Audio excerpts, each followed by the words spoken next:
Irmãos e irmãs,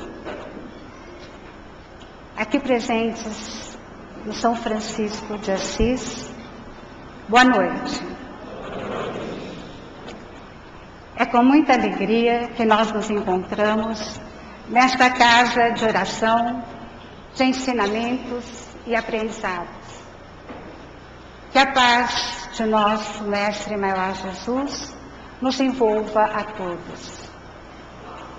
Aqueles que estão aqui pela primeira vez, sejam bem-vindos, sejam acolhidos, sintam-se confortáveis.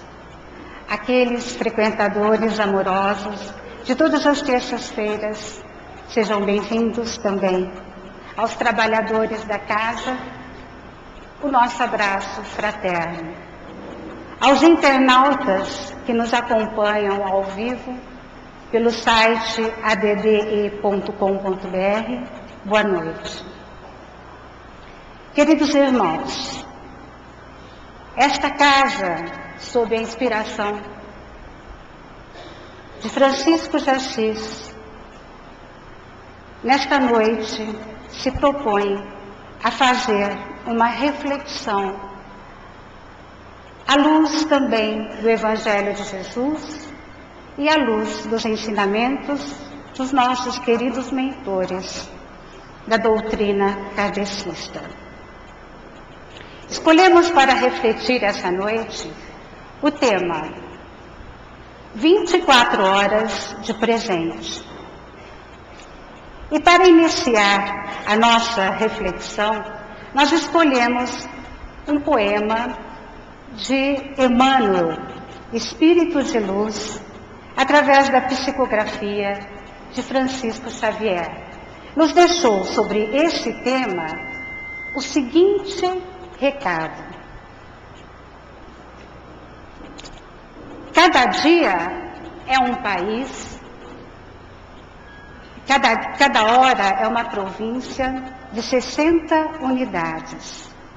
Mas vai chegar um dia, porque sempre há um dia mais claro que os outros, em que o tempo recolhe apressado as oportunidades que pareciam sem fim, e o homem reconhece tardiamente que a eternidade infinita pede conta dos minutos.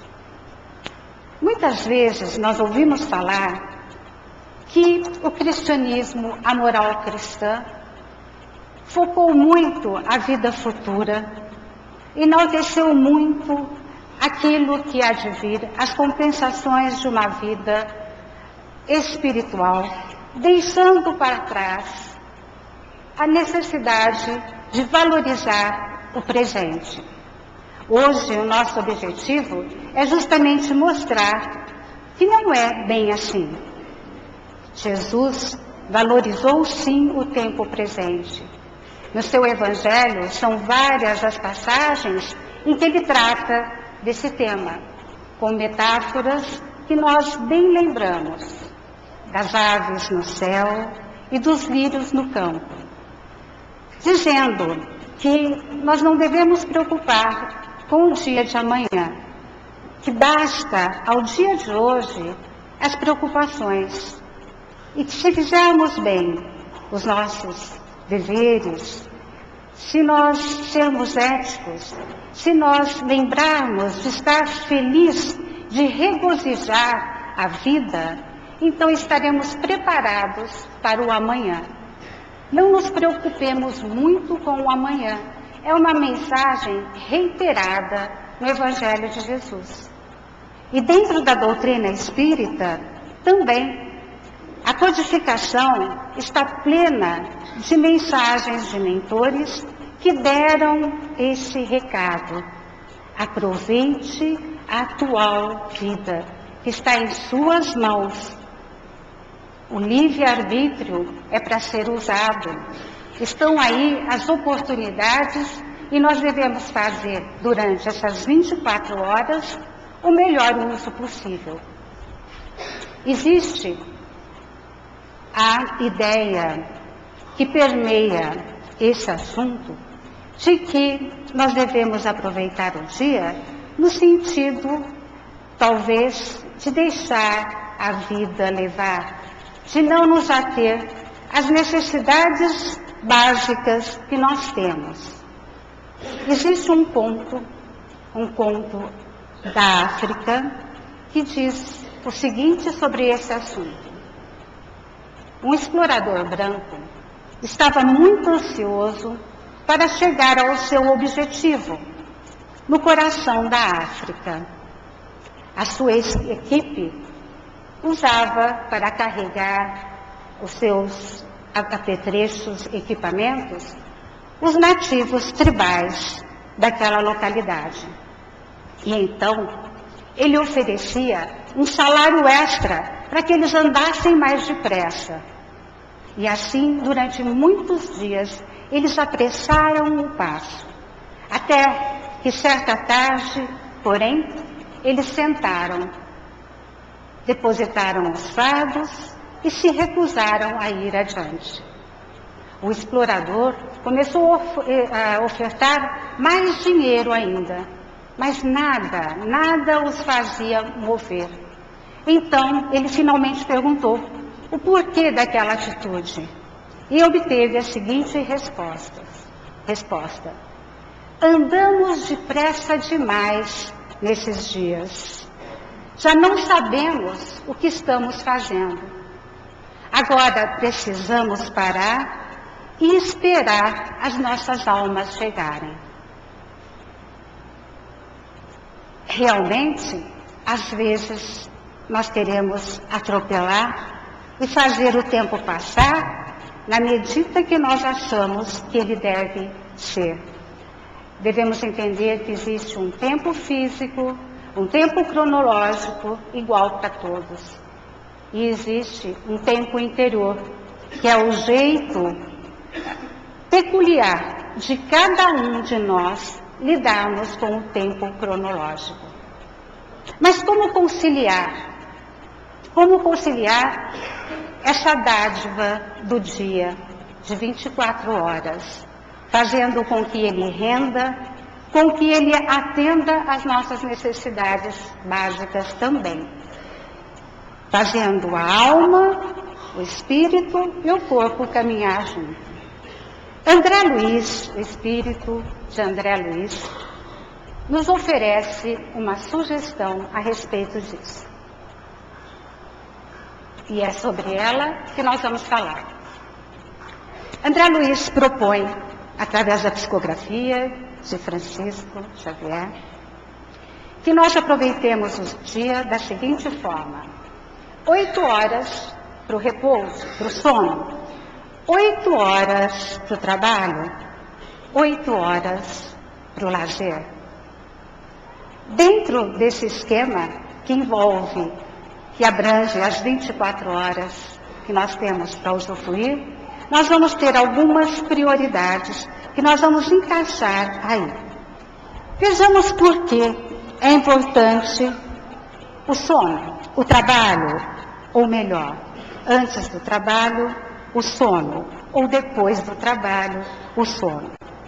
Nós temos a necessidade física, biológica, mental de repouso. O nosso corpo se ressente do cansaço, se ressente do empenho das tarefas do dia a dia. E nós necessitamos das horas de sono. Se não dormirmos, nós colocamos a nossa saúde em risco. Durante o sono, há um refazimento biológico, as células do nosso corpo se recompõem, se preparando para uma nova jornada. Necessário, fundamental. Se não fizermos isso, entramos em sofrimento e podemos até morrer. Do ponto de vista espiritual, nós podemos acrescentar algumas outras vantagens sobre o sono, sobre a necessidade de repouso. Lembrando ainda que Freud, o pai da psicanálise, disse a respeito do sono e o sonho, que o sonho que nós temos durante o sono é importantíssimo para a nossa saúde psicológica, para a nossa psique, Porque ele é uma válvula, ele é uma estrada que nos leva ao nosso inconsciente, onde estão guardados os segredos da nossa vida interior. Alguns outros cientistas, psicanalistas ligados a Freud, também argumentam que durante o sono, através do nosso sonho, há como se um descarregamento das nossas emoções acumuladas e mal digeridas durante a vigília. E então, muitas vezes, nós vamos sonhar com aquilo que nós desejamos ou então com aquilo que nós tememos. De qualquer forma, importantíssimo. Dentro da doutrina espírita, nós vamos entender um pouco mais sobre o sono e avaliar um pouco mais a sua importância. Nós sabemos que todos têm um dos medos fundamentais do ser humano, é o medo da morte, da sua finitude. Pois bem, segundo a doutrina, todas as noites nós aprendemos a morrer. Nós ensaiamos a nossa morte. Porque, ao dormir, o nosso espírito se desdobra e sai do nosso corpo físico. Continua ligado a ele por um cordão fluídico, mas ele pode alcançar distâncias imensuráveis. E ele aproveita esse estágio no plano espiritual para aprendizado, para instruções, intuições, para rever entes queridos que já estão no plano espiritual e, enfim, para ainda trabalhar durante o sono, em projetos mais nobres.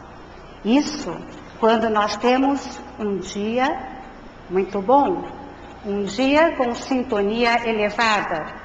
Porque se durante o dia nós temos aí um dia atribulado e vamos deitar preocupado, ou então com mágoas, excessos de mágoas, raiva, então a nossa sintonia vai estar baixa e essa possibilidade de se desdobrar também vai ser muito reduzida.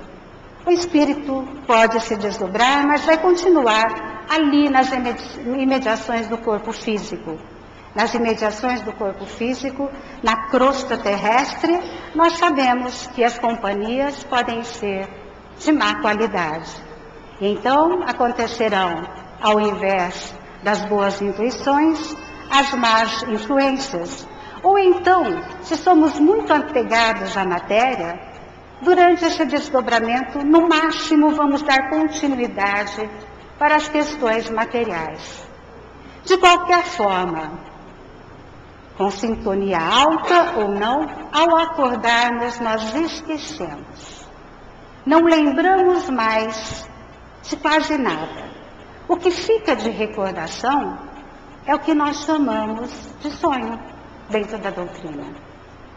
Algumas lembranças vagas, as quais vão ficando cada vez mais fugidias conforme o dia vai transcorrendo.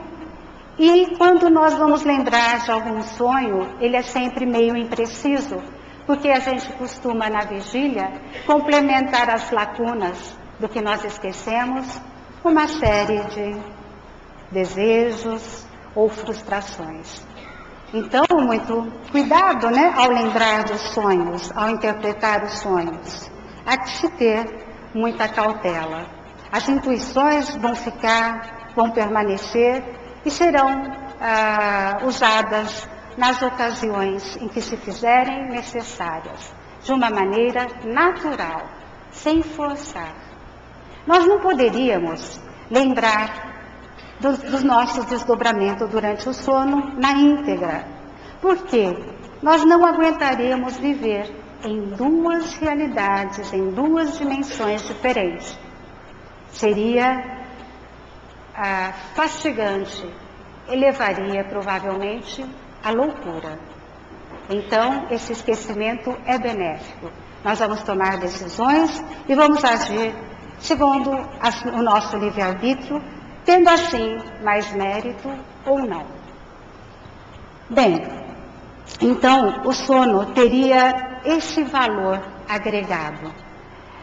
Nós sabemos que existem pessoas que dormem menos, não vão precisar das 8 horas de sono, mas, no máximo, que durmam em torno de 6 horas. Passado o tempo de repouso, vamos ao tempo de trabalho. 8 horas de trabalho, segundo a recomendação de André Luiz. O trabalho é uma exigência social ou pessoal? Na verdade, o trabalho envolve esforço, o trabalho cansa, o trabalho pode gerar ambição de poder e o trabalho pode levar a acumular bens demais. Quem nos diz isso é um filósofo contemporâneo chamado André Comte Sponville. E ele o faz de uma maneira muito lúcida, com o intuito de não abalizar uma idolatria do trabalho. Contudo, nós sabemos da necessidade. Trabalho é uma lei natural, porque está ligado ao elemento necessidade. Nós temos que gerar para ter para nos manter e para sobreviver. Então está ligado à noção, à necessidade de sobrevivência. Historicamente e religiosamente, nós vamos nos remeter, para entender um pouco também sobre a origem do trabalho, ao mito de Adão e Eva, a alegoria de Adão e Eva, que consta na Gênesis mosaica. Segundo consta, Adão e Eva teriam sido expulsos do paraíso por desobedecerem às ordens do Criador e terem comido o fruto da árvore proibida. Um dos castigos que receberam, segundo a Gênesis, seria trabalhar. Ganharás o teu pão com o suor do teu rosto. Não haveria mais Deus provendo o homem. E o homem, então, foi à luta. O trabalho traz também algumas recompensas pessoais, sem dúvida. É um valor intrínseco do trabalho, o salário, que vai gerar a segurança. É um valor extrínseco do trabalho, a criatividade, a recompensa e reconhecimento pelo trabalho bem feito. Quem é profissional sabe que quando o seu trabalho é reconhecido, ele vai trabalhar com muito mais empenho, com muito mais alegria e vai gerar mais benefícios. O ser se torna mais valorizado e, com isso, mais feliz. E com essa felicidade, seu trabalho vai render mais ainda para o coletivo. Nós vivemos numa sociedade consumista. E essa necessidade de trabalho foi muito mais ampliada devido às necessidades criadas por esse consumismo sem fim. Isso fez com que o homem pensasse em aumentar mais ainda a já exaustiva jornada de 8 horas de trabalho. E muitas vezes ele se gaba disso, não é? Trabalho muito, porque tenho que prover a minha família. Muitas vezes é bom parar um pouco e refletir, prover a família ou fugir dos compromissos familiares. Se nós aumentarmos a nossa carga, a nossa jornada de trabalho, a família, sem dúvida, vai se ressentir. A tendência das grandes nações, povos mais evoluídos, é diminuir essa jornada de trabalho. Lógico que haverá um ônus, menos projeção social, menos renda. mas um ganho muito maior aposta-se na qualidade de vida, naquilo que nós podemos chamar de felicidade, que é proporcionada muitas vezes pela família. Bem, o trabalho então tem o seu lugar, que dignifica o homem, sim. São todos importantes, todos geram bens, geram serviços, geram produtos necessários para a economia, para a sociedade mundial. Mas há que se ter a justa medida desse trabalho também. E depois de 8 horas de sono, 8 horas de trabalho, nós vamos ter 8 horas de lazer. Quando nós falamos lazer, pensa-se em entretenimento, mas não é bem o sentido que nós vamos refletir aqui hoje, não. Entretenimento no sentido de que essas horas de lazer devem ser dedicadas a atividades mais livres. Cada um vai saber onde empregar essa hora que sobra. Será que sobra? Não é? Estão envolvidos no lazer, dentro dessa nossa reflexão aqui hoje proposta, a cultura, o social, a família se encaixa, se espreme aí, e a religião. Vamos pensar um pouco sobre essas duas prioridades dentro do lazer, família e religião. Como vai a família, não é? A família tradicional, natural, parental, está ameaçada, está desestruturada. Das uniões conjugais nesse tipo de família, 50% se desfazem, são os números. Mais ou menos isso. Nós sabemos que a família é a célula máter da sociedade, ou seja, as sociedades começaram a se organizar a partir de que esse grupo, esse núcleo, essa célula se firmou. E se firmou de que jeito? Através da verticalidade, ou seja, o casal e os filhos se juntando, se fortalecendo para criar esses filhos, se agregando a outras famílias, formando as cidades e, enfim, dando origem à sociedade, à civilização tal como ela é hoje. Sabemos também, historicamente, que todos os reinados, que todos os grandes impérios, quando entraram em decadência, o primeiro sintoma foi a desestruturação familiar. Então vamos pensar um pouco sobre esse assunto, jogar um pouco de luz sobre a família, que se encaixa nas 8 horas de lazer, né? Outro dia, perguntando para um jovem o que era lazer, ele disse que era um foco de luz, não é? Muito pulsante dentro da ciência, que faz com que maravilhas, enfim, ele estava muito ligado à tecnologia e ele estava pensando que lazer era laser, não é?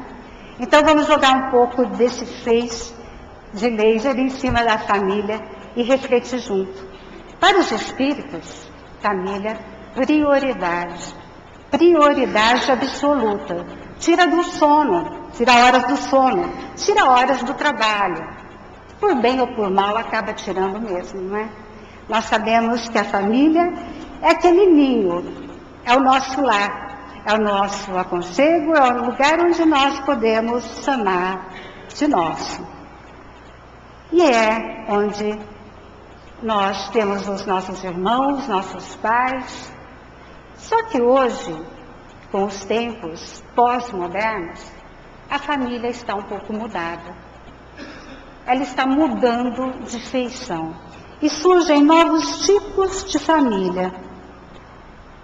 A família parental tradicional está em crise. O que nós vemos hoje, devido a esses casamentos desfeitos, 50%, né, como dizem as pesquisas, são estruturas de monogamias sucessivas, não é? Acaba um casamento, outro, né? Monogamia sim, mas sucessiva. Então, nós temos aí, dentro dessa nova realidade incontestável, vamos lidar com ela, até que está muito bom, não é? O filósofo Luc Ferry escreveu um livro chamado Família, Amo Vocês. E ele diz que, dentre todas essas modificações que conturbaram, que mexeram com o mundo, dentre as mazelas que a globalização trouxe, o neoliberalismo trouxe, a família conseguiu sair fortalecida. E deve se fortalecer ainda mais. Isso é uma grande dádiva, né, dentro dessas 24 horas. Mas vejamos então, quais são esses novos tipos de família, de núcleos familiares que nos apresentam aqui no século XXI. Como disse, as monogamias sucessivas trouxeram núcleos familiares com madrastas, padrastos, enteados, meios irmãos, convivendo de uma forma que começa a mostrar uma certa estrutura. Surgiram também as famílias monoparentais, com os divórcios. Muitas vezes é o pai que cuida sozinho dos filhos. Na maioria das vezes, porém, a mãe que fica com o cuidado dos filhos. Essa característica matriarcal das famílias monoparentais, ou seja, uma mulher assumindo um lar, mostra a capacidade que a mulher vem tendo de assumir riscos, assumir uma atitude realmente, e elas têm se saído relativamente bem, embora nos bolsões de miséria, principalmente aqui no Brasil, essa mãe que é abandonada pelos filhos, pelos maridos, ela vai também, sucessivamente, nos seus novos relacionamentos, engravidando, tendo filhos, sendo abandonada, e ela vai assumindo, e vai tratando desses filhos até onde ela consegue. Muitas vezes acaba perdendo-os para a marginalidade. Então, a marginalidade e a violência também tem raiz na desestruturação familiar. É o que nós vemos muito frequentemente. Outro tipo de família que já se apresenta nesse século XXI são as famílias homoparentais. São filhos adotivos que dão a condição de família para casais homossexuais. No mundo todo, isso já é uma realidade. São mais de 2 milhões de crianças adotadas por casais homossexuais, dando a categoria de família no aspecto civil. Dentro da doutrina, nós aprendemos sempre a prestigiar e a respeitar a evolução e as opções de cada ser, sabendo que todos estão evoluindo, que a angelitude não se alcança num salto. Estamos todos fazendo o melhor dentro da nossa condição evolutiva. E não há espécie alguma de crítica. Nós vemos que Chico Xavier tinha toda a compreensão sobre o assunto da homossexualidade, que Jesus tratou de outras questões correlatas à homossexualidade e nunca fez diferença. Pelo contrário, ele conclamava: você que está atirando pedra, não é? Veja bem a sua vida e vê se você está em condição de julgar. Essas famílias homoparentais estão aí. Então, a família se reformula para servir como base de novo para a sociedade e ganha força esses outros núcleos familiares. Eu sempre trabalhei, nos meus últimos anos de vida, 15 anos para cá, sempre me dediquei ao trabalho voluntário, depois passei para o trabalho institucionalizado. Mas sempre trabalhei com aqueles jovens que a gente diz excluídos socialmente. Jovens carentes, aqueles que não têm muita oportunidade. Sempre me dediquei a trazê-los, através de propostas, de instituições, enfim. E quando nós trabalhávamos, havia lá uma atividade em que o jovem era chamado a fazer uma reflexão sobre a vida dele. Então ele deveria pensar, quando ele nasceu, como era a família dele, depois na infância, agora no presente, como era essa vida dele, e o que ele almejava do seu sucesso pessoal no futuro. Então, era uma atividade que gerava muitas lágrimas. Eles começavam contando que o lar onde eles haviam nascido, geralmente eles achavam muito bonito, os pais juntos, depois já a família se separando, tragédias dentro do lar, Os pais abandonando as mães, muitas vezes pais alcoólatras que acabavam destruindo o seu lar, começavam quebrando móveis e depois quebravam a família toda. Enfim, eles iam relatando, entre muitas lágrimas, e para sair dessa situação, no final a gente perguntava, mas e o futuro? O que você deseja para o seu futuro? Imediatamente, eles esqueciam todas as agruras familiares e falavam, eu quero casar e ter filhos. Então, a gente vê que todos almejam uma família. E é realmente uma bênção. E nós devemos sempre tentar preservar. Para entender um pouco mais sobre esse assunto, vamos jogar um pouco do conhecimento da doutrina sobre o que é um casamento. A doutrina não condena o divórcio, absolutamente. Entende cada caso é um caso. Mas também não o estimula. Vejamos por quê. Existem, segundo a doutrina, 5 tipos de casamento. Primeiro, o transcendental. São almas elevadíssimas que se juntam através do matrimônio para cumprir missões elevadas. Missões que atingem a humanidade. Exemplo de um casal assim? É raríssimo. Só um exemplo. José e Maria, de Nazaré.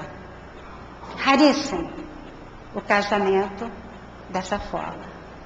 Segundo tipo, o transcendental. Segundo tipo, casamento afim.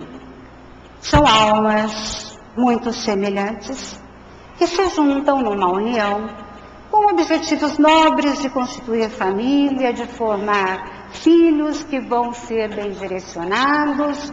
São casais felizes. Não são almas gêmeas, como se pode supor.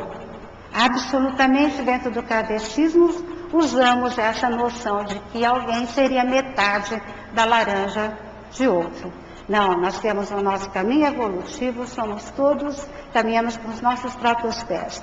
Casamento afim quer dizer isso, almas muito semelhantes, que formam na Terra os casais felizes.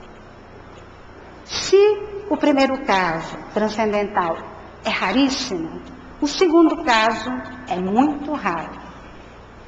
Depois disso, temos o casamento sacrificial, quando Uma alma mais elevada se junta através do casamento com alguém menos evoluído e se doa de maneira tão desmedida que é chamado de sacrificial, porque tem o empenho total em trazer aquele mais um pouco, em fazer com que aquele que está num degrau evolutivo mais inferior possa caminhar um pouco mais rápido, através do casamento, que faz com que as pessoas se juntem bem proximamente.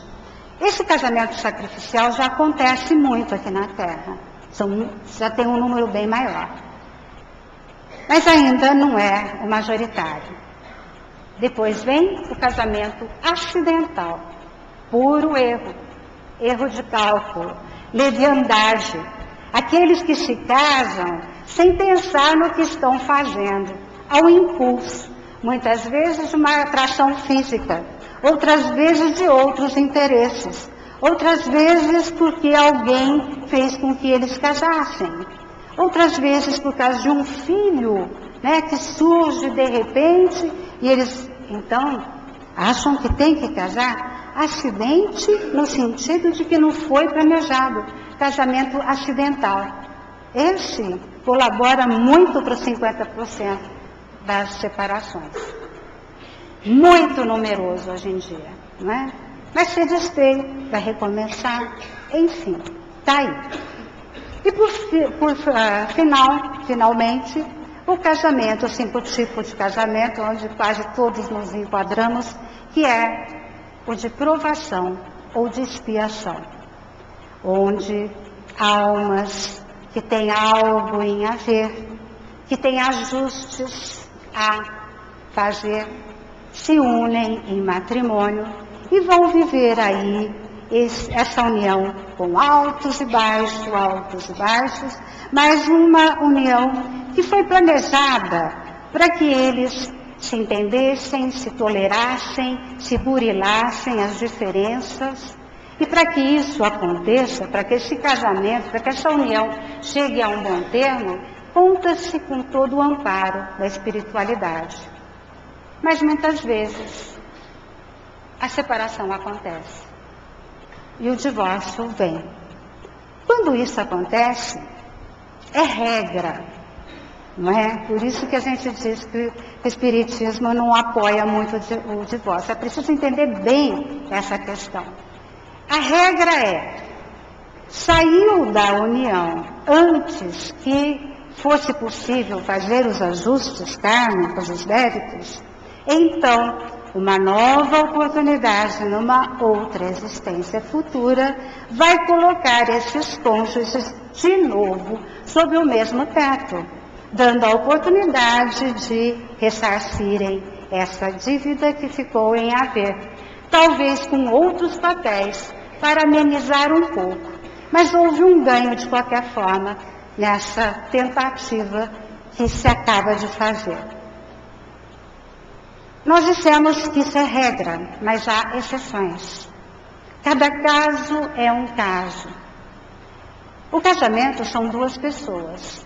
E pode ser que naquele casamento de expiação e prova, um dos cônjuges fez tudo o que estava ao alcance dele. Deu todas as oportunidades, foi tolerante e insistiu para que eles vivessem numa harmonia possível. Mas o outro não quis. Então ele se liberou desse débito. Não precisará vir numa outra encarnação e novamente estar sob o mesmo teto. É uma maneira de pensar, essa que a doutrina nos traz, que aumenta sem dúvida um pouco a tolerância, não é? Vir outra vez é difícil, não é? Mas devemos tentar sempre um pouco mais.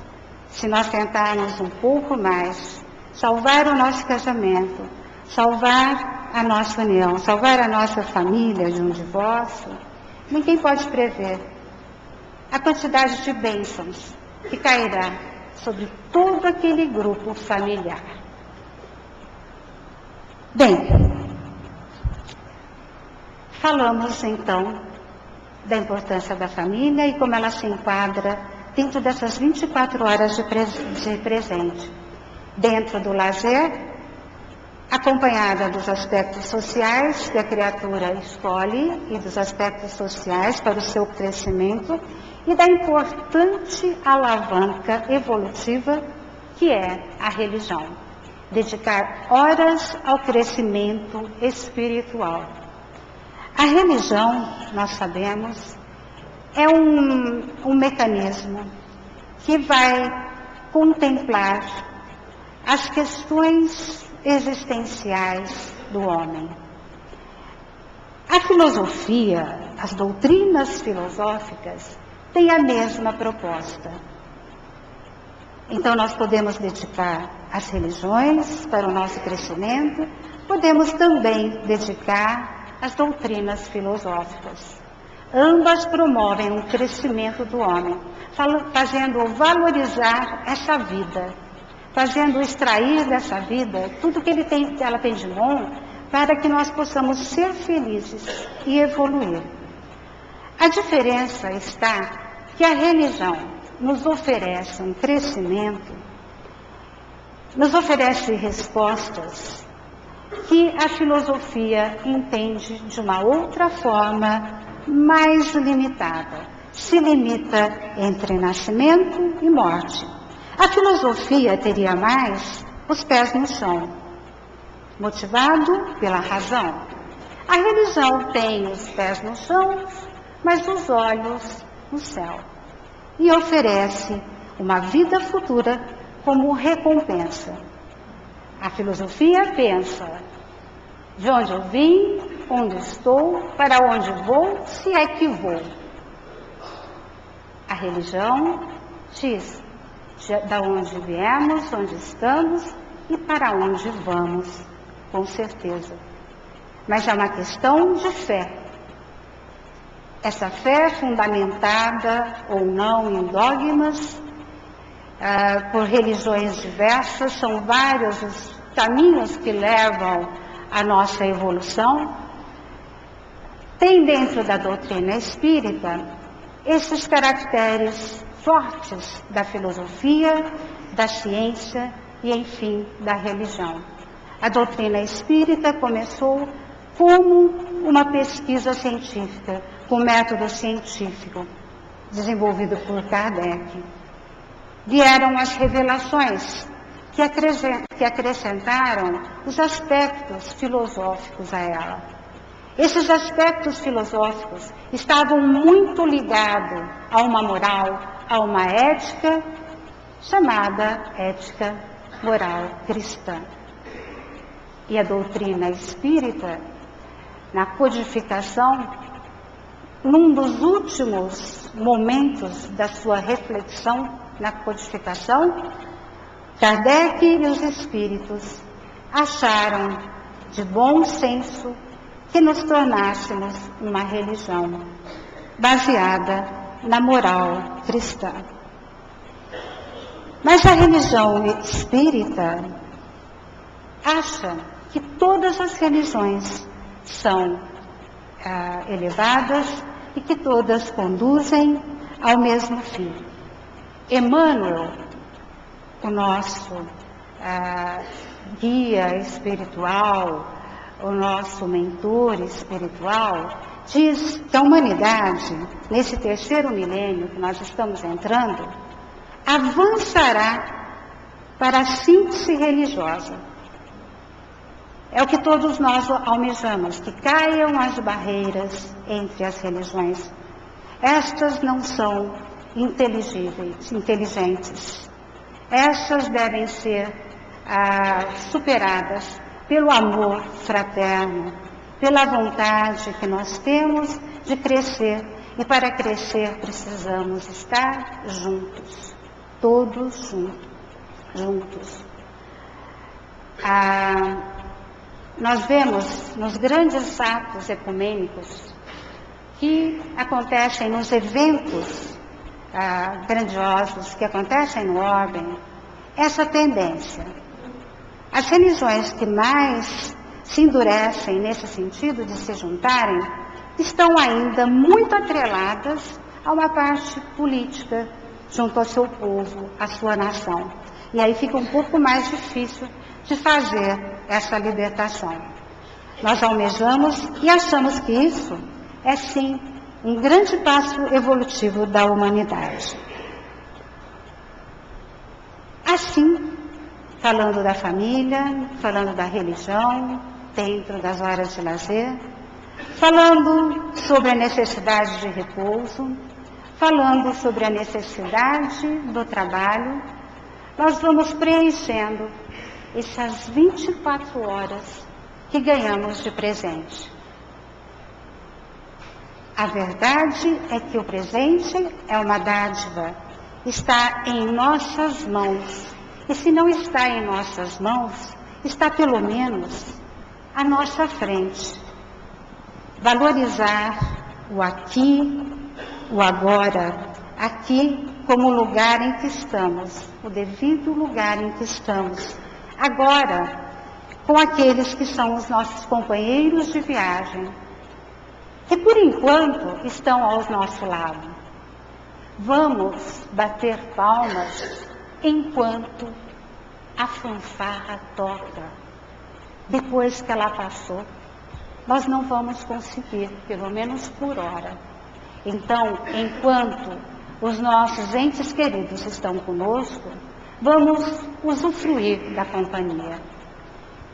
Os nossos pais, a quem nós devemos a gratidão eterna da oportunidade reencarnatória. Os nossos filhos, a quem nós devemos a proteção, o amparo eterno também. Os nossos irmãos, aqueles que nós devemos nos manter em união, fazer dos nossos irmãos amigos. Os nossos amigos que estão nesta jornada, nesse caminho, nesse trecho do caminho conosco, fazê-los irmãos. E aqueles nossos predadores, os nossos inimigos, dedicar-lhes o perdão. Aproveitar o dia, aproveitar o presente, é ter a noção de onde estamos e quem está conosco. E que nós temos a oportunidade de fazer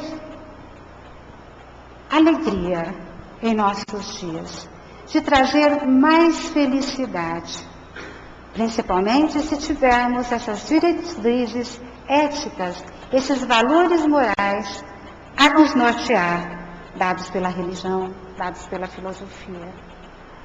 Nós sabemos que existem muitos ateus fiéis e sabemos que existem muitos crentes infiéis à ética e à moral.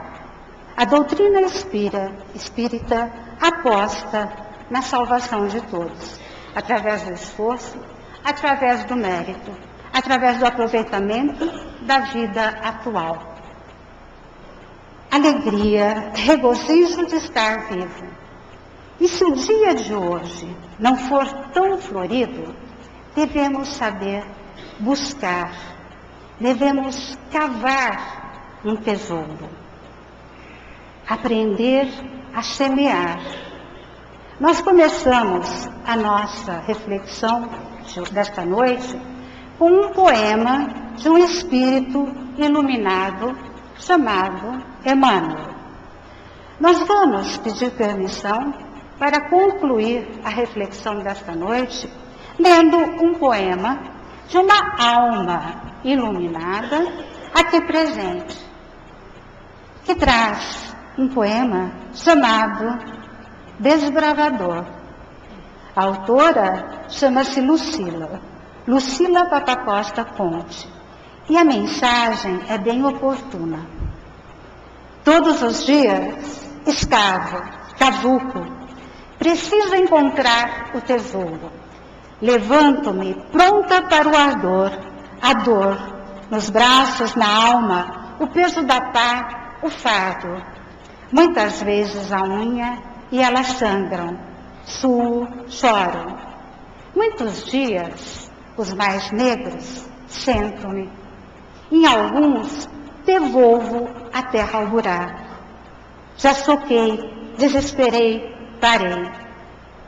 Mas volto ao sonho, ouço o sino dourado, renovo a euforia, cavo e cavuco, retorno ao lugar da certeza, rumo à grande proeza, saio da superfície, busco o fundo, a terra, a fonte, a vida. Que a paz de Jesus premie a vossa atenção. Sejam felizes nesta atual existência. Obrigada pela atenção.